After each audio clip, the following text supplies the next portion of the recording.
जय जगन्नाथ फ्रेंड्स, आज गोटे सुंदर मिनी ब्लॉग को बहुत बहुत स्वागत।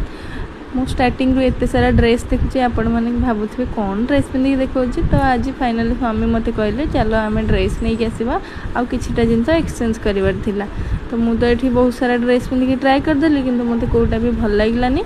तो मु बास खाली पुअर गोटे साबुन आ गोटे परफ्यूम नहीं पलि आसली। रास्तार स्वामी आमको देले पहाड़ रसगुल्ला, क्या क्या पसंद कमेंट करके जनइबे। देन स्वामी आमको घरे छाड़ी बाहरी पड़े ड्यूटी। मु मोर दही पानी टिके बनईकी पीऊली।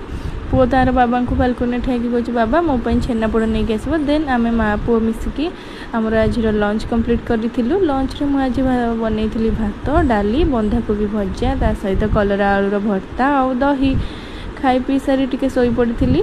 आउ किछि वीडियो बन नी राति रे।